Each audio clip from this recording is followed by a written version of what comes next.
my job this morning is to share with you the importance of data, but looking around the room, I'm preaching to the choir.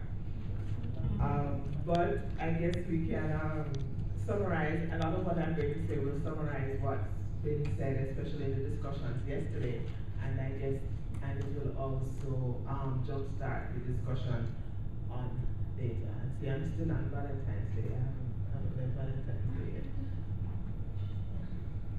So when I looked at the statistical data definitions that were available, I'm not going to read them there, but what jumped out to me was the fact that statistical data doesn't seem to meet those definitions if you don't use it in some decision-making process.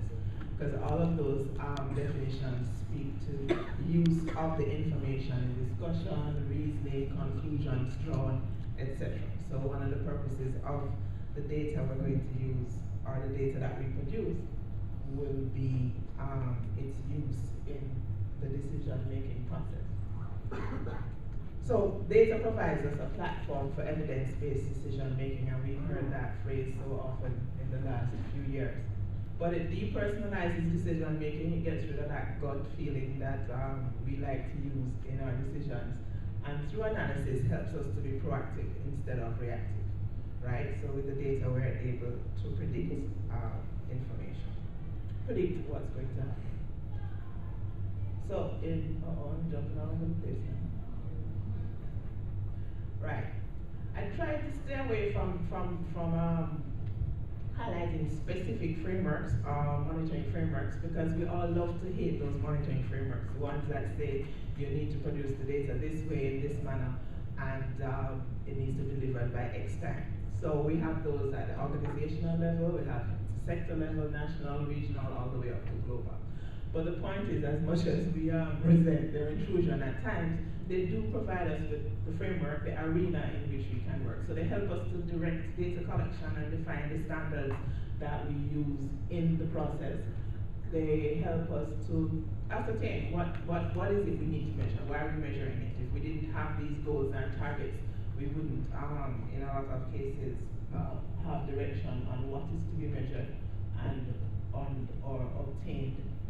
And we're also looking at the characteristics, how are the data to be disaggregated, the quantities, the qualities of the data. So the frameworks do serve their purpose.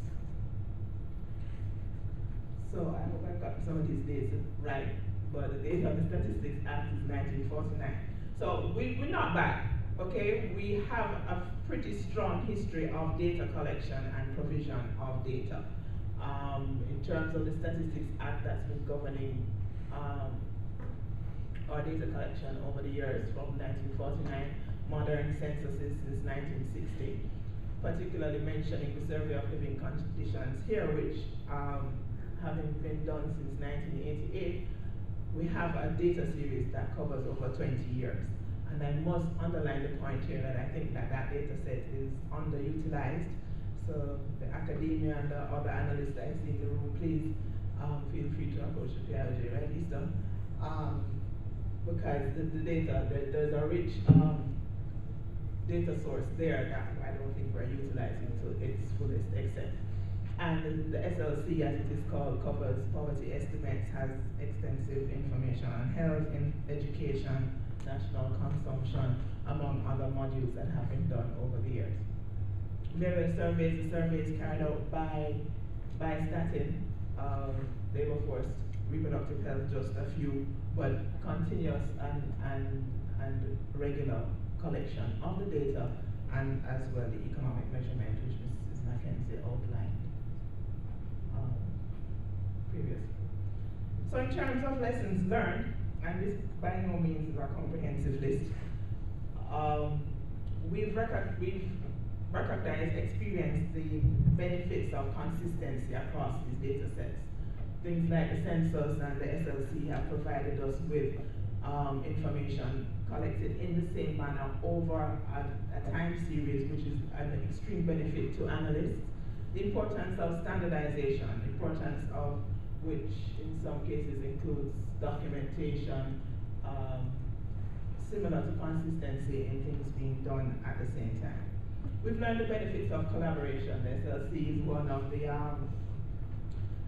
the projects that sees both Statin and PIOJ working together to achieve this goal, but it points out to us too the benefits of not just bringing in consultants, etc., to do the work, but identifying and putting together the skill sets across government around a particular project. So it doesn't mean that we all have to do it on our own. We have the skill sets throughout government. We can work towards that sort of teamwork. And data sharing, we'll look a little bit more on that later, but we've learned that it's facilitated, the multiple agencies working on these projects has facilitated data sharing. In addition, improved capacity in data analysis, and we're coming back to the SLC in terms of a number of persons in this room have benefited from the training and the experience that came with SLC in terms of both the analysis skills, analytical skills, but also the next bullet in terms of the tools being used for analysis. I remember when we first started using the SLC, start showing my age now, across all the agencies, all the MDAs trained that were using our part of the project were trained in using SAS, which they don't mention yesterday, statistical analysis software. Yes, it's a SASI survey. And so across the agencies, the skill set was developed to use the tool. So I tried here, being a little bit more natural scientist than social scientist and not so wordy, to put together a diagram on the role of data. And whereas I know, I need to do some disclaimers here, the sizes of the boxes have nothing to do with the importance of the items within them. So it is not that I think that IDP country plans are more important than government policy. All right? But really the point being made here, yes, we're ramping up from sector organizational level to regional government levels to the global level. But without that basic foundation of the standards, the accuracy, the methodology, and the availability of the data, the system kind of falls apart. Because I've tried to highlight, and that's not a comprehensive list in terms of what's available, and PMS stands for Performance Management Systems. So, bearing in mind that our administrative data also supports government performance and evaluation of how government is functioning, and all of that, though resting on that methodology and standards. And I'm hoping one day to do an animation that will let the bottom row drop out and then everything crashes. That would be kind of cool. I'm working on it. Right, so that's an ideal world in where we have everything in place and everything supporting everything else. Also, the diagram doesn't seek to establish relationships between policy, sector, etc., understanding that there are relationships that are intertwined in the boxes as well. So, seeing that our world is not ideal, we do have gaps. We have gaps in terms, and this is not across the board. You might have particular sections that need help, need assistance, need support, but we do have gaps in terms of timeliness of the data, availability, and the standardized methodology or approved methodology. Because the point was made earlier that there are a number of agencies that are producing data, doing calculations, but there's no oversight as to whether the methodology stands up to scrutiny or not. In terms of capacity, especially through the JamStats project, I can testify that the infrastructure for producing the statistical information is not in place in a number of the ministries, departments, and agencies. In a lot of cases, most of the agencies struggle to give you the numbers that you need, and we need to look at prioritizing, bearing in mind the former diagram that we can't make decisions as a government unless we have reliable data, and the fact that these agencies need some shoring up.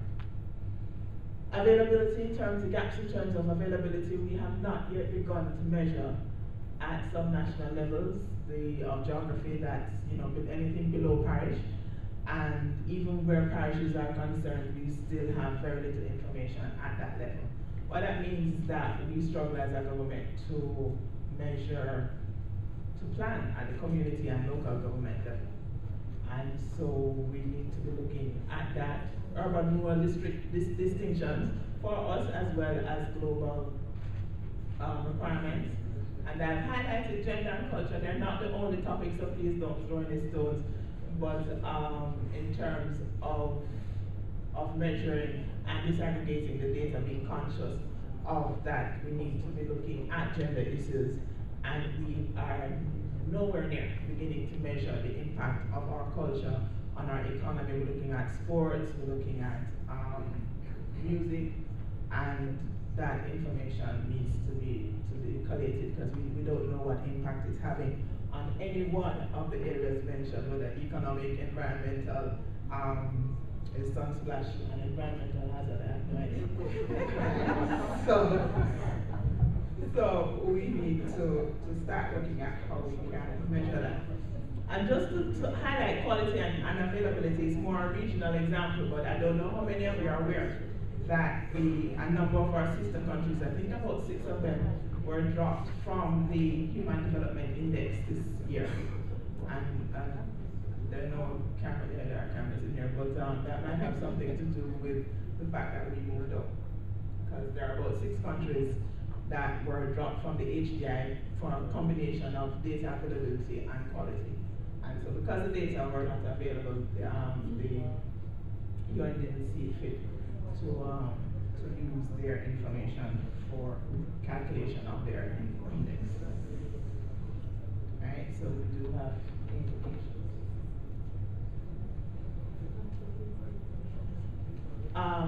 Additional gaps would be availability of metadata. This is my permanent headache. In a lot of cases, it's very easy to obtain the number, but to obtain the information that describes the number, how the number is calculated, and what it really means is more challenging. And so the documentation not recorded. Diverse standards among MDAs in terms of classifications, geographical divisions. We're okay up to parish, but below that we tend to fall apart. And in terms of definitions of the variables, and once again, data sharing. An example on these 2 points is that there are a team of us right now trying to put together some information at the community level. And in an effort to do that, we were seeking to use the geographic information system tool to map addresses of persons so that we could assign them to the communities in which they belong. Now, using the technology, that would have been a 5-minute process. Retrieving the data from the agencies and just mapping them straight